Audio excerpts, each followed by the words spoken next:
नमस्कार, आप देख रहे हैं दूरदर्शन हिमाचल। स्वागत है आप सभी का कार्यक्रम योग और जीवन में। दर्शकों, हम 21वीं सदी में जी रहे हैं और आज हर कोई अपने कार्य के प्रति बहुत सचेत है, बहुत सजग है। लेकिन क्या इतने सजग हम अपने स्वास्थ्य के प्रति भी हैं?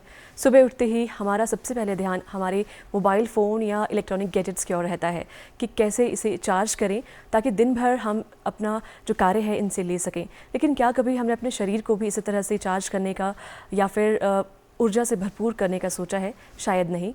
हम आप कहीं ना कहीं शरीर की जब बात आती है, स्वास्थ्य की बात आती है, कहीं ना कहीं हम इसे सेकेंडरी मान लेते हैं, लेकिन इसका बहुत बड़ा प्रभाव हमारे स्वास्थ्य से जुड़ा है और कहीं ना कहीं हम धीरे धीरे कह सकते हैं रोगी बनते जाते हैं। लेकिन इस कार्यक्रम के माध्यम से हमारा ये प्रयास रहता है कि हम आप तक योग के प्रति एक अलग जगहें, विभिन्न योग के जो आचार्य हैं या विशेषज्ञ हैं उनके माध्यम से।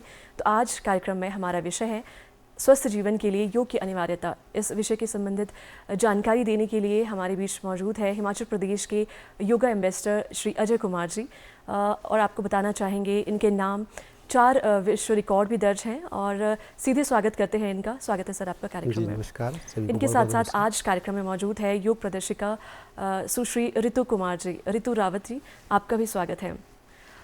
सर, कार्यक्रम की शुरुआत करते आपसे सबसे पहले यही जानना चाहेंगे कि आम जनमानस योग को कैसे समझे, योग क्या है? जी, योग की परिभाषा को यदि हम लें तो योग जो है वो एक नियम है, योग जो है वो संयम है, संतुलन है, योग जो है वो एक मुद्रा है। इस तरीके से हम इसको योग को जान सकते हैं। लेकिन सबसे अच्छी बात यह है कि योग जो है वो एक ठहराव है। जैसे हम अंकों का लेते हैं, जैसे सपोज करो कि हम अंक ले रहे हैं 2, 5, फिर दोबारा से 3, तो यदि हम इनका जोड़ करें तो वो 8 बनता है। लेकिन बीच में जो है वो कोई गैप नहीं है। लेकिन जब इसका जोड़ 8 आया तो इसका मतलब वहाँ ठहराव हो गया। तो योग में भी वही है कि हमारे शरीर में जितना भी हमारा तंत्र है उसको ठहराव में लाना है। योग को यदि हम देखें तो तन का मन से, मन का आत्मा से और आत्मा का परमात्मा से मिलन जो है वो योग है। जी, ये आपने बहुत अच्छे से बताया कि आत्मा का परमात्मा से, तन का आत्मा से मिलन ही योग है। जिस तरह से आज हमारा विषय है स्वस्थ जीवन के लिए योग की अनिवार्यता, तो आप इसे कैसे देखते हैं? जी, भगवान श्री कृष्ण ने गीता में कहा है कि योगः चित्तवृत्ति निरोधः, योगः कर्मसु कौशलम। तो ये जो वाक्य बोले गए हैं ये बहुत ही, इनमें बहुत सच्चाई छुपी हुई है। जो चित्त है हमारा जो मन है जी, उसमें जो विकार पैदा होते हैं उन विकारों को दूर करना जो है वो माध्यम योग है। योग और योगा, हम योग को अलग दृष्टि से देखते हैं, योगा को अलग दृष्टि से देखते हैं। अमूमन जनमानस इसको एक ही समझता है, लेकिन होता ये अलग अलग है। क्योंकि सर, जिस तरह से हम देखते हैं कि आपके नाम 4 विश्व रिकॉर्ड दर्ज है, लेकिन हर कोई जो आम जनमानस है शायद वो योग से इतना ना जुड़ा हो।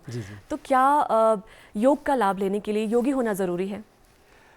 योगी या योगिनी होना ज़रूरी नहीं है योग के लिए, क्योंकि स्वास्थ्य के प्रति चेत रहना बहुत ज़रूरी है। यदि हमारा स्वास्थ्य ठीक है तो सब कुछ ठीक है। यदि थोड़ी सी भी हमारे शरीर में कोई विकार आ जाता है, सपोज करो कि हमारे शरीर में कोई सर दर्द पैदा हो जाती है, तो सारे का सारा हमारा शेड्यूल जो है वो बेकार चले जाता है।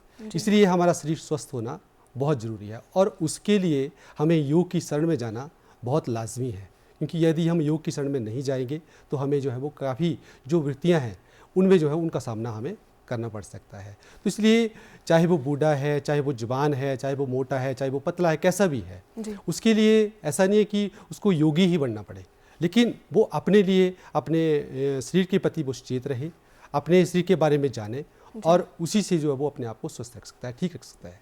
जी, यानी कि कोई भी व्यक्ति, चाहे वो जवान है या फिर कह सकते हैं बच्चा है या वृद्ध है, वो योग को अपना सकते हैं और अपने जीवन को खुशहाल और स्वस्थ बना सकते हैं। जी, बिल्कुल। जी, तो इसी कड़ी में अगर बात करें आसनों की, तो कौन से ऐसे आसन हैं जिनसे जो हमें दर्शक देख रहे हैं वो लाभान्वित हो सकते हैं? जी, आसनों में क्योंकि बहुत सारे आसन जो है वो जितने भी प्रकृति में हमारे, चाहे वो पेड़ पौधे हैं, चाहे वो पशु हैं, चाहे कुछ भी हैं, तो वो सब आसनों में आप देखते हैं कि वो हर एक तरह के आसन जो है वो आसनों की स्थिति में होते हैं। लेकिन उनमें से पतंजलि ऋषि ने जो आसन चुन के लिए हैं वो हमारे स्वास्थ्य के प्रति वो बिल्कुल ठीक रहते हैं।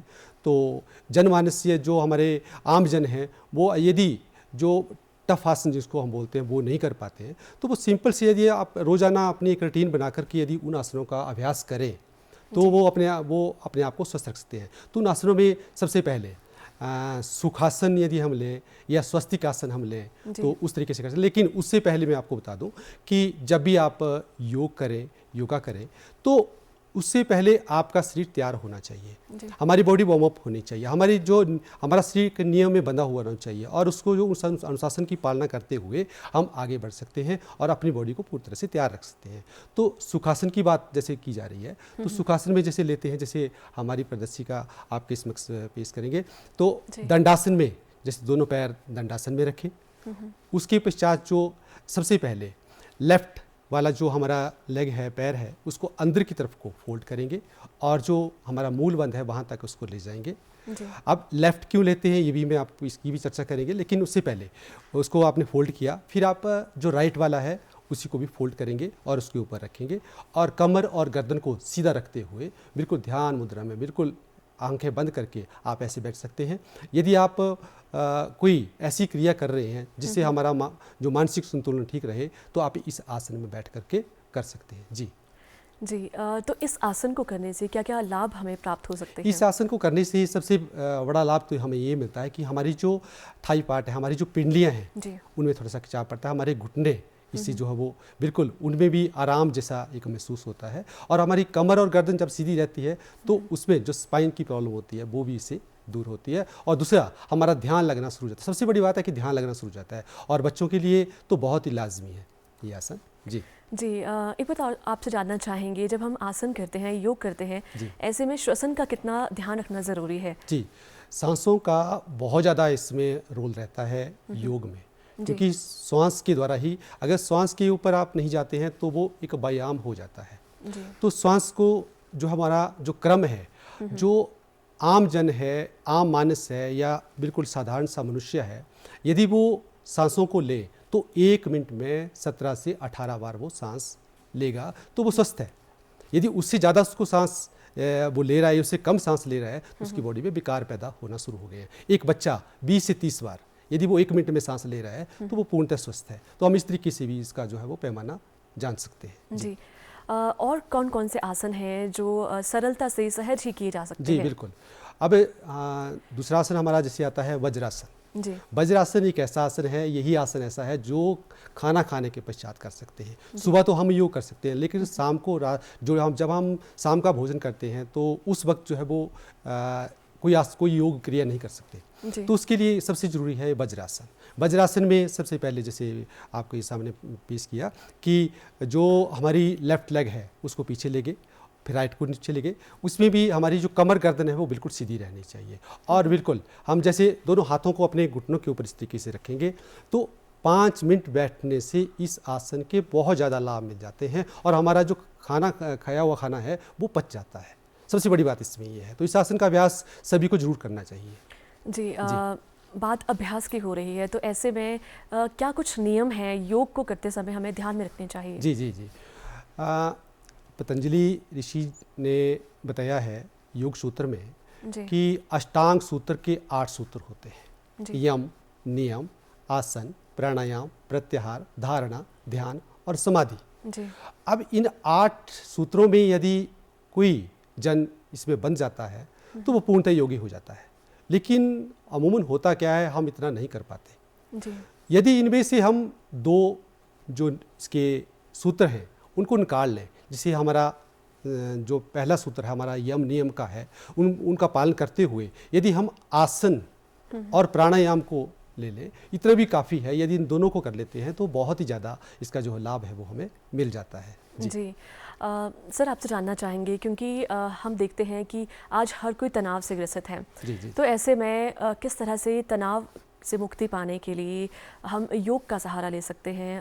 कौन से आसन हम कर सकते हैं? जी, आसनों में जैसे अभी आपने देखा कि वज्रासन किया, तो वज्रासन के बजाय जैसे योग में मुद्रा एक आसन होता है। जी, योग मुद्रासन में जैसे इसको पद्मासन में जैसे बैठेंगे और दोनों हाथों को पीछे ले जाएंगे, जो हमारा बायां हाथ है उसको पीछे रखेंगे और उसके ऊपर जो है वो दायां हाथ है उसको रखेंगे और लंबी गहरी सांस भरते हुए उसको आगे की तरफ को झुकेंगे।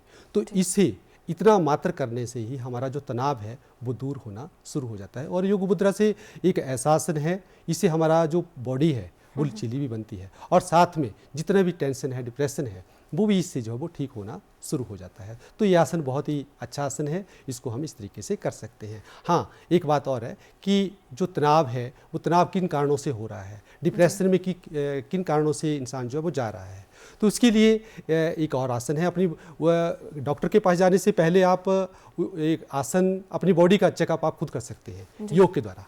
आप जैसे खड़े होकर के वृक्षासन का यदि हम अभ्यास करते हैं, जैसे अभी वृक्षासन आप देखिए, वृक्षासन में खड़े हो जाएंगे और उसमें राइट जो लेग है उसको उसके ऊपर आप स्टैंड रहें और लेफ्ट लेग को आप जो है वो ऊपर उठाएं और जो आपका पैर है वो थाई पार्ट के ऊपर जो हमारा मूल बंद है वहाँ तक जो वो जाना चाहिए।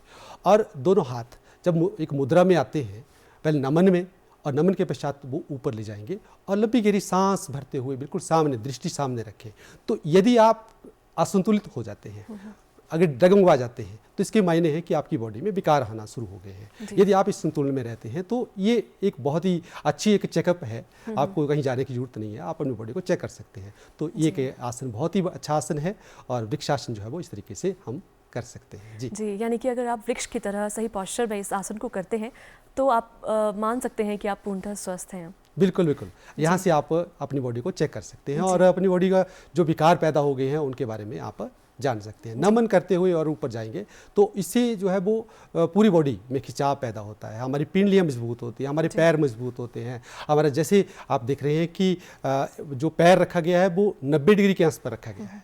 तो इससे क्या लाभ है? इससे ऐसा है कि जो हमारा ब्लड सर्कुलेशन है वो पूरी तरह से एक सिस्टम में जो है वो बहता है और उससे जो है वो काफ़ी लाभ हमें मिलता है। तो वृक्षासन का अभ्यास हम सबको जरूर करना चाहिए, कोशिश करनी चाहिए। हाँ, हो सकता है कि सभी जो है वो एक जगह खड़े होकर नहीं कर सकते हैं, तो उनको जो है वो दीवार का सहारा ले सकते हैं स्टार्टिंग में। उसके पश्चात धीरे धीरे इसका अभ्यास जो है वो करेंगे तो इसमें परिपूर्णता हासिल की जा सकती है। जी सर, कहा जाता है चंद्रमा मन सो जाता है, यानी चंद्रमा हमारे मन का कारक है। जी जी जी, हमारे इमोशन से कनेक्टेड है। सूर्य नमस्कार तो अक्सर हमने करते देखा है, लेकिन चंद्र नमस्कार भी हम सुनते आ रहे हैं, तो ऐसे में किस तरह से ये किया जा सकता है, थोड़ा इसके बारे में बताएं। सबसे पहले मैं आपको बता दूं कि जो सूर्य नमस्कार है, जब सूर्य उदय होता है आप उस वक्त करेंगे तो उसका लाभ हमें मिलता है।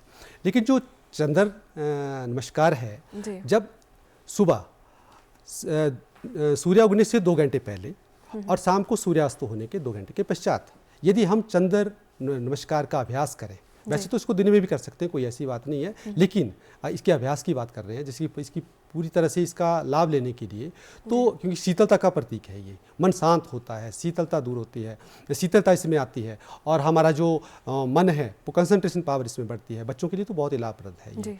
तो इसका अभ्यास जैसे करेंगे हमारे प्रदर्शी का, तो सबसे पहले नमन की स्थिति में नमन की स्थिति होगी, नमस्कार की मुद्रा ली जाएगी, हाथों को ऊपर ले जाएंगे धीरे धीरे, और सांसों का इसमें बहुत ज़्यादा रोल रहता है। सांस भरते हुए हाथ ऊपर, फिर इसमें जो लेफ्ट साइड है उस तरफ को झुकाव होगा इस तरीके से, पूरी तरह से अर्ध चंद्रमे की तरह, फिर राइट तरफ को लेंगे जी इस तरीके से, उसके पश्चात हाँ इस तरीके से दोनों पैरों को जी बाहर की तरफ को खोला। अब पैरों की जो स्थिति है वो बिल्कुल सामने, अब थाई पार्ट के ऊपर आपने स्ट्रेस दिया, 90 डिग्री के ऊपर आपके पैर बिल्कुल सीधे हैं, आपकी टांगें बिल्कुल सीधी हैं, हाथ जो ज्ञान मुद्रा में है, ध्यान मुद्रा में है। और इससे क्या होता है कि इससे हमारा बिल्कुल ध्यान जो है वो केंद्रित होना शुरू हो जाता है। तो ये बिल्कुल जो मुद्रा बनाई गई है, इस मुद्रा का लाभ जो है बहुत ज़्यादा मिलता है यदि इसमें ठहराव हो तो जी। उसके पश्चात हाँ बाईं करवट ले, ठीक है, इस तरीके से त्रिकोणासन ऊपर की तरफ को, दृष्टि ऊपर सामने रहनी चाहिए। जो हाथ ऊपर जा रहे हैं इन हाथों की तरफ को दृष्टि जब ऊपर जाएगी तो सबसे पहले जो मैं आपको बता दूं कि जो चंद्र नमस्कार है, इसका जो लोअर हमारी बॉडी होती है ना, इसके ऊपर ज़्यादा इसका प्रभाव पड़ता है, लचीलापन इसमें आता है, जो स्टिफनेस आ जाती है वो फ्लेक्सिबिलिटी में चेंज होती है, सबसे बड़ा इसका लाभ ही होता है जी। यदि इसमें आपका नासिका जो है वो घुटने से नहीं लग पाती है, तब भी आप इसको जो है वो वहाँ तक जाने की कोशिश करें। हाथ ऊपर नहीं लगते हैं तो आप जो है वो थाई, इसका जो पिंडलियाँ हैं वहाँ तक इसको पकड़ सकते हैं, यानी अपनी क्षमता के अनुसार इसका अभ्यास जो है वो कर सकते हैं जी। हाँ, हाथों को ऊपर, दृष्टि ऊपर, जब दृष्टि ऊपर जाएगी यहाँ पर अर्ध चांद का आप देख रहे हैं कि अर्ध चांद का एक थोड़ा सा आकार बन रहा है, और इसी आकार से जो है वो इसका लाभ जो है वो ज़्यादा मिलना शुरू हो जाता है जी। हाँ, अब जैसे टर्न करेंगे तो यहाँ पर क्या होता है कि यहाँ पर अगर पूरी तरह से टर्न नहीं कर पाते या इस तरह से नहीं बैठ पाते तो थोड़ा इसका अभ्यास करें थोड़ा सा। हाँ, जो हमारा पैर है इस तरफ से इस तरफ को सीधा रखा गया है, दूसरी तरफ को जैसे वहाँ पे घुटने के ऊपर आपने जोर देना, बाहर की तरफ को उसका फैलाव नहीं रखना है, उसको अपने 90 डिग्री के अंश के ऊपर रखेंगे तो इसका पूरा लाभ मिलेगा। यदि घुटने के ऊपर इसका जब दबाव देंगे तो इसके लिए जो एक समस्या भी पैदा हो सकती है जी। यानी कि अपने शरीर की सुने, जितनी आप में क्षमता है, सामर्थ्य है, धीरे धीरे अभ्यास से आप इस पर निपुणता हासिल कर सकते हैं। बिल्कुल, इसके क्योंकि चंद्र नमस्कार एक ऐसा एक योग क्रिया है कि इसमें सभी आसन इसमें इन्वॉल्व हो रहे हैं।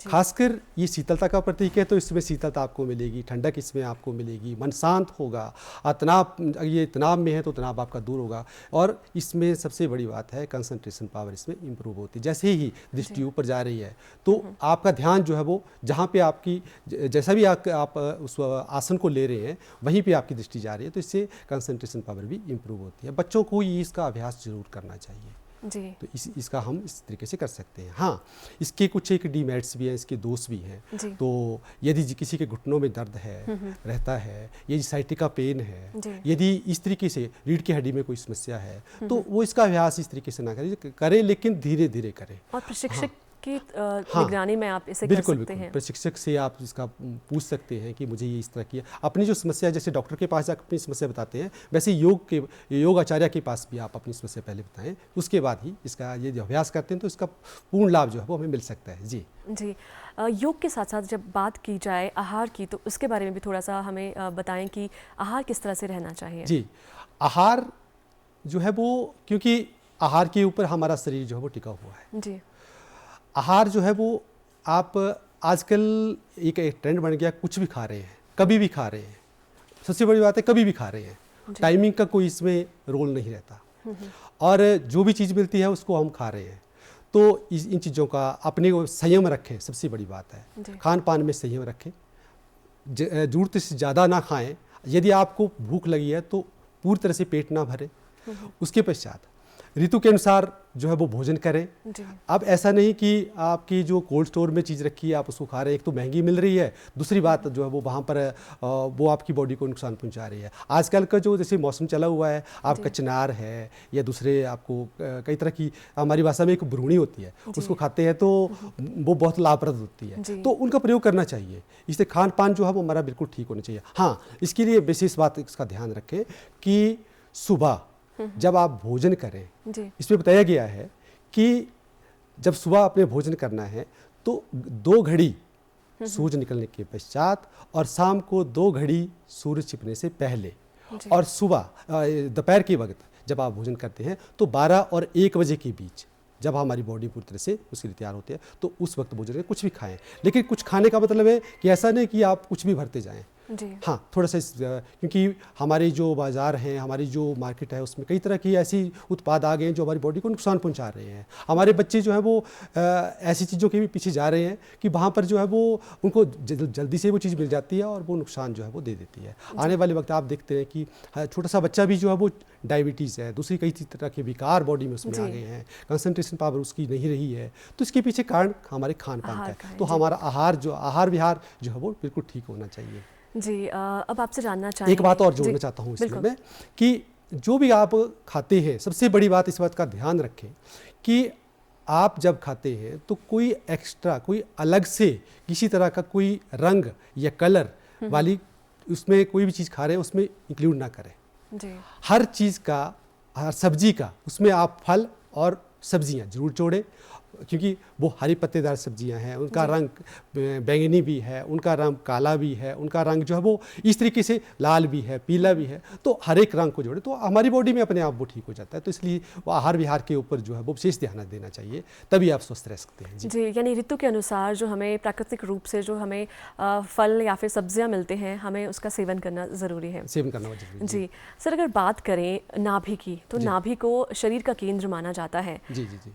सारी जो नसें हैं नाभि से जुड़ी होती हैं, तो ऐसे में किस तरह से अगर हम बात करें, यहाँ पर हमारा मणिपुर चक्र भी रहता है। जी जी बिल्कुल। तो इससे संबंधित आप किस तरह के योग करवाना चाहेंगे या बताना चाहेंगे? जी, बहुत ही अच्छा प्रश्न है।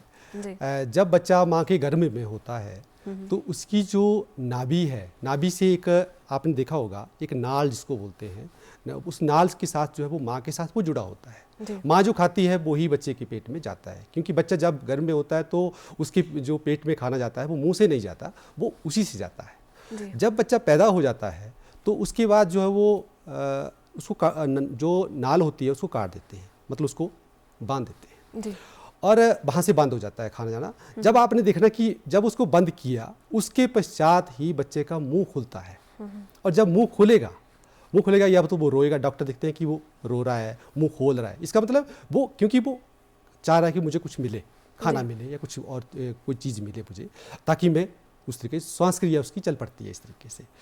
तो नाभि जो है हमारा, जैसे मणिपुर चक्र की बात आपने मणिपुर चक्र की बात की, तो ये जो चक्कर है यहाँ पर पूरी नस नाड़ियाँ, क्योंकि यहाँ पर इसको मणि कहा जाता है, इसको सेकंड ब्रेन कहते हैं, और जो यहाँ पर है हमारी जो 72,710 नस नाड़ियाँ हैं वो सारी की सारी का जो पुंज है वो यहीं पे हमारी बड़ी आंत है, यहीं पे हमारी छोटी आंत है, यहीं पे हमारा जो पैनक्रियास है, यहीं पे हमारी किडनी है, यहीं पे हमारे लंग्स है, तो उसी के बीच में जो है वो सारे का सारा सिस्टम जो है वो बंधा हुआ है। तो नाभि का जो इसका जो है वो विशेष ध्यान रखा जाना चाहिए। सांसों का क्रम आपने देखा होगा, जब हम अंदर हमने वस्त्र पहने होते हैं कॉटन के, चाहे वो बनैन है चाहे कुछ पहना होता है, तो आपने देखा ना कि नाभि के पास जो है वो अंदर जो है वो कुछ कॉटन जैसी इकट्ठी हो जाती है। वो कैसी होती है? वो यही कारण है, क्योंकि वहाँ पर वो जो नाभि सांस लेती है, जैसे सांस की क्रिया होती है, तो वहाँ पर वो खिंचाव रखती है, वो कुछ चाहती है, तो वही कारण है इसके से। तो नाभि का विशेष ध्यान रखना चाहिए। यहाँ पर तेल रोजाना आप जब भी नहाते हैं तो वहाँ पर जरूर तेल लगाएं, अपने कानों में जरूर तेल लगाएं, अपने नाभि के पास जरूर तेल लगाएं, तो ये बहुत ही, अपने गुदा पार्ट पर जरूर तेल लगाएं, ये बहुत ही जरूरी चीज़ें हैं। तो डॉक्टर के पास जाने की जरूरत नहीं पड़ेगी अगर आप इसका ध्यान रखते हैं। तो इसके लिए आसन की बात आ रही है, तो आसन में जैसे इसके लिए सबसे अच्छा आसन है जो हमारा भुजंग आसन है, हमारा जो मुंडूक आसन है, जैसे प्रदर्शी का भी आप मुंडूक आसन जैसे करेंगे तो ये बैठ जाएंगे, और घुटनों के बल जैसे इस तरीके से बैठे और पैर को फैला के रखें, अपनी कमर गर्दन सीधी रखें, और सीधे रखने के पश्चात बिल्कुल ध्यान में रहें, और उसके पश्चात दोनों हाथ जो है वो इस तरीके से अपने जो अंगूठे हैं वो अंदर की तरफ को, जो छोटी उंगली है वहाँ पर ले जाएं, और इसको हाथों को इस तरीके से फोल्ड कर लें। फोल्ड करने के पश्चात उसको अपने नाभि के पास ले जाएं, नाभि के ऊपर नहीं रखना, नाभि के साथ में रखना है, और उसको इस तरीके से लंबी गहरी सांस भरते हुए उसको जो है वो आगे की तरफ को झुकें, सांस भरते हुए और सांस छोड़ते हुए आगे की तरफ झुकें। फिर अंदर का सांस अंदर, बाहर का सांस बाहर, रोक के रखें। जितना अधिक रोकेंगे उसका उतना ही ज़्यादा लाभ जो है वो मिलता है। तो मुंडूक आसन इसके लिए बहुत ही लाजमी है, बहुत ज़रूरी है और बहुत ही अच्छा आसन है। तो इस क्रम में इसको धीरे धीरे करना है और सांसों के क्रम के साथ करना है। इसी के साथ इसका दूसरा पोज जो आता है इसके साथ ही वही क्रिया है, जो हमारा लेफ्ट हैंड है उसको लें, उसका एक आकार बनाएं इसी, और उस आकार को ऐसी नाभि के ऊपर रख लें और दूसरी को उसके ऊपर रख लें इस तरीके से। फिर लंबी गहरी सांस भरें और सांस भरते हुए ऊपर की तरफ को जाएं और सांस छोड़ते हुए आगे की तरफ को झुकें और इसी स्थिति में बने रहें। अंदर का सांस अंदर, बाहर का सांस बाहर, रोक के रखें। तो मुंडूक आसन इसके लिए बहुत ही जरूरी है, बहुत ही अच्छा है। नाभि को स्वस्थ रखें। अमूमन क्या होता है, हमारी नाभि वैसे विज्ञान में या डॉक्टरी भाषा में इसको नहीं मानते कि नाभि खिस गई है या नाभि आगे पीछे हो गई है, लेकिन योग में या आयुर्वेदा में इसको माना जाता है कि इसमें जो है वो होता है और ये समस्या बड़ी पैदा हो जाती है, उससे कई विकार पैदा हो जाते हैं। अगर ये ज़्यादा दिन तक इसमें विकार अगर वो बना रहे वो विकार, तो वो और ज़्यादा समस्या जो है वो इसमें हो सकती है। तो इसका जो निदान है वो जल्दी करना इसका बहुत ज़रूरी होता है। तो उसके लिए जैसे भुजंगासन अभी करेंगे, तो भुजंगासन में जब इसमें जाते हैं तो भुजंगासन एक ऐसा आसन है, ये थायराइड के लिए भी बहुत लाजमी है और नाभि के लिए तो बहुत अच्छा, क्योंकि जब आप ऊपर जाते हैं, ऊपर जाएंगे तो यहाँ पर जो हमारी थायराइड ग्लैंड है वहाँ पर स्ट्रेस पड़ेगा। दूसरा, हमारा जो नाभि है वहाँ पे खिंचाव पड़ेगा, जो नाभि खिस गई है वो भी इसमें जो है वो ठीक हो जाती है। यानी एक आसन, लेकिन इसके बहुत सारे अनेक लाभ इसके हम कह सकते हैं। एक और बात बताइए इसमें कि यदि आप देखना चाहते हैं कि नाभि को यदि आपने चेक करना है, यदि कोई पुरुष है उस अपनी नाभि उसकी कोई वजन उठा करके या किसी कारणवश से वो आगे पीछे हो गई है, तो वो देखे कि वहाँ पर कुछ एक बाल जैसे होते हैं तो वो आपके साइड को स्लिप हो गए होते हैं जी। तो इसका मतलब है आपकी नाभि में विकार आ गया है, आपको विकार जैसे आ रहे हैं, आपको एक गैस्ट्रिक जैसी समस्या हो रही है, इसका मतलब नाभि में विकार है। तो इसके लिए ये आसन जो है वो करना जरूरी है। इसके और भी आसन है, लेकिन अगर इतना से भी कर लें तो बहुत जरूरी है जी। जी सर, हम देखते हैं कि जिस तरह से हम आपको भी देख रहे हैं तो आपके चेहरे पे एक अलग सा तेज़ है। जी। और अगर हम बात करें आम जनमानस की, तो आज हर कोई प्राकृतिक संसाधनों को खरीदने की होड़ मची है। जी। तो ऐसे में किस तरह से हम अपने चेहरे को कांतिमय बना सकते हैं? क्या योग में इसका कोई मार्गदर्शन रह सकता है? जी, बहुत ही अच्छा प्रश्न है और सभी के लिए बहुत लाजमी है ये।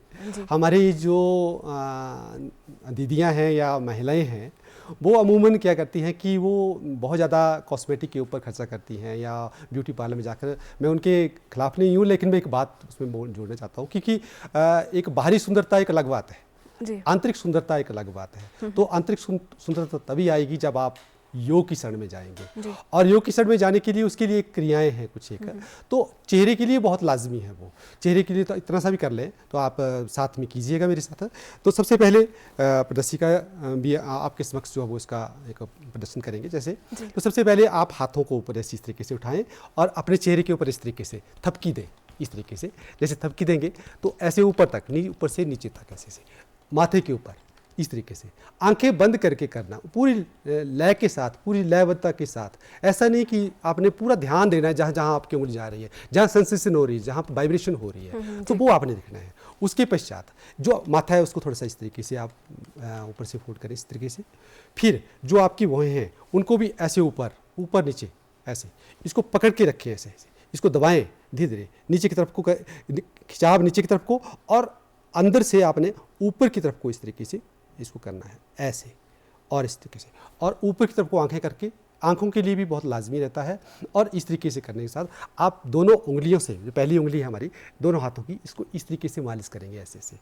तो ये तो एक क्रिया है, यदि इसका आप रोजाना अपने लिए 5 या 10 मिनट निकाल के इस तरीके से करते हैं तो इसका बहुत ज़्यादा लाभ मिलता है, और आपका जो चेहरा है वो निखर जाता है। और निखरना मतलब कि आप जो है वो एक आकर्षण का केंद्र बन सकते हैं जी। यानी कि अगर हम इसे अपनी डेली लाइफ में नित्य प्रति करते रहें तो कहीं ना कहीं हमारा चेहरा धीरे धीरे कांतिमय बनता जाएगा। कांतिमय बन सकता है जी, क्योंकि इसमें योग, आहार विहार और ये चीज़ें भी इसमें मायने रखती हैं। आप पानी ज़्यादा पिएं, रोज़ाना पानी के ऊपर आप ये रखें। अमूमन क्या होता है आजकल, जैसे बच्चे हैं, बूढ़े हैं, वो खासकर पानी नहीं पीते हैं जी। लेकिन जितनी अवेयरनेस बढ़ रही है तो उसकी तरफ वो जा रहे हैं, लेकिन वो एक पैमाना बनाए कि मैंने आज 2 बोतल पानी पीना है, जरूर पीना है तो पीनी है, अपने सामर्थ्य अनुसार उसको लेना, लेकिन पानी जरूर पीना है। तो पानी जो है वो हमारे शरीर को, हमारे चेहरे को क्रांति में बना सकता है, यदि इतनी सी थेरेपी भी आप कर लेते हैं जी।